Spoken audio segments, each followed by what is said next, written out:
It goes without saying, the Marvel Cinematic Universe is, it's pretty massive. The opportunity to star in an MCU flick is one that could shoot a no-name teen into a household name. Needless to say, if Kevin Feige calls, you pick up. Alas, for every casting decision is a whole slew of actors who patiently waited by the phone to no avail. Here's what the Avengers could have looked like had the runner-ups been cast. The line between where Robert Downey Jr. ends and Tony Stark begins is so thin that it's almost impossible to picture anyone else leading the MCU. I am Iron Man. Of course, Robert wasn't the only one auditioning for the role, and due to his controversial past, some producers were getting cold feet on the RDJ wagon. Enter the potential casting of Tom Cruise. Through the phases, RDJ asked to wear the costume as little as possible. We'd have to imagine that if Tom Cruise had been cast, he would have required a working Iron Man armor to fly around it. Tom never left the consideration phase, but someone that was asked by director Jon Favreau to star in the role, Sam Rockwell. Of course, he would end up playing Justin Hammer in Iron Man 2, and oh boy are we long overdue for his return in the MCU. Armor Wars? Don't let us down. It's weird to think that not being cast as Spider-Man may end up being the best route for your career, but that's exactly what happened to Timothee Chalamet. Since being a finalist to play Peter way back in 2016, Timmy has become one of the youngest actors to be nominated for Best Leading Man at the Academy Awards, a distinction he shares with the likes of Orson Welles and James Dean. Not bad company to be around. Well before what seems like the colossal push for John Krasinski to be cast as Reed Richards, he was in serious consideration for Steve Rogers. Keep in mind, this was before his 2016 turn in 13 Hours, where he transitioned from sitcom icon to action star. Another actor in serious consideration for Steve Rogers? Sebastian Stan. Let's hear it for Captain America! Jeez, he had two opportunities to take the shield ripped away from him. Unlike her husband, who was in the audition process, going as far as a costume-fitted screen test, Emily Blunt was actually offered the role of Natasha Romanoff in Iron Man 2, but had to turn down the role due to scheduling conflicts with the biggest movie of all time. Oh wait, no, sorry, slight hiccup. For Jack Black's literal biggest role of all time, Gulliver's Travels. Marvel's first choice for the role of Thor Odin's son? Daniel Craig. If it wasn't for those pesky Bond movies, Daniel would have swapped the pistol for the Mjolnir. While he would have absolutely nailed the Shakespearean aspect of the Kenneth Branagh film, we just can't picture him getting nearly as shredded as Hemsworth. Continuing in the tradition of sidekicks almost getting the lead role, Tom Hiddleston, prior to landing Loki, actually had a full screen test for the role of his half-brother.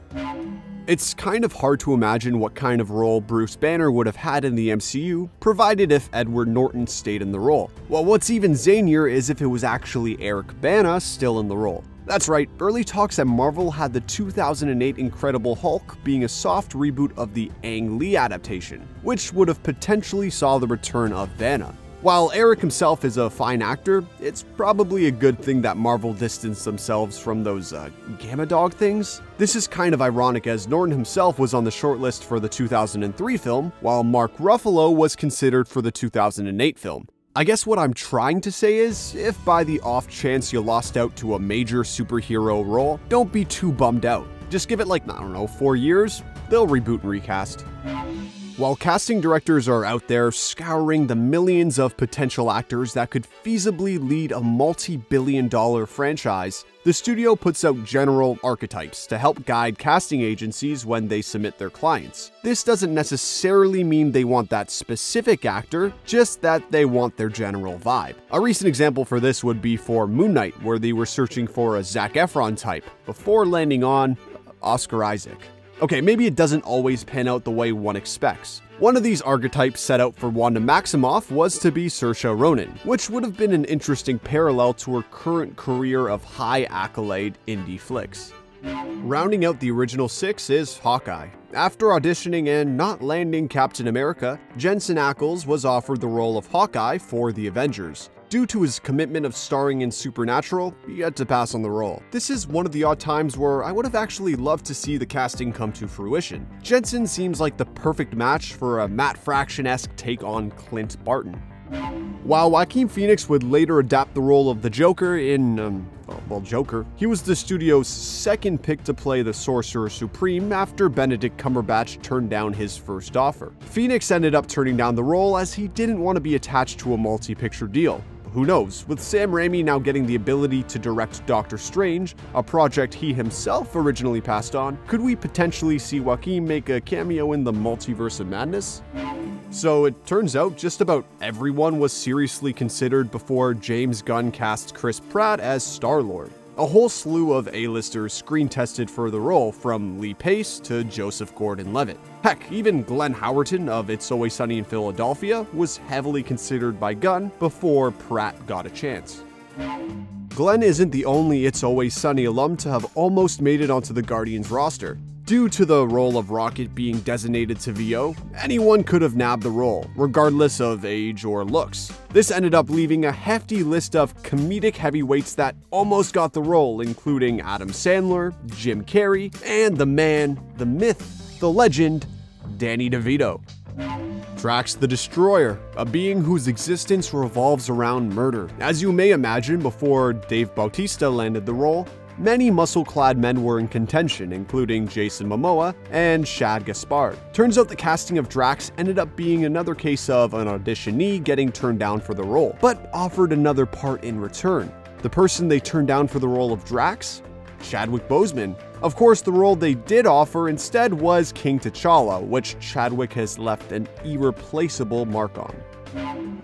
After a decade of killing it as a TV action star through Chuck and the short-lived 24 spin-off, Yvonne Strahovski has seemingly not been able to take the step over to lead blockbusters. She was, however, in serious consideration for the role of Captain Marvel. That being said, who knows what the future holds for Yvonne? With another famous blonde character set for casting, I'd say Yvonne would make a phenomenal Sue Storm.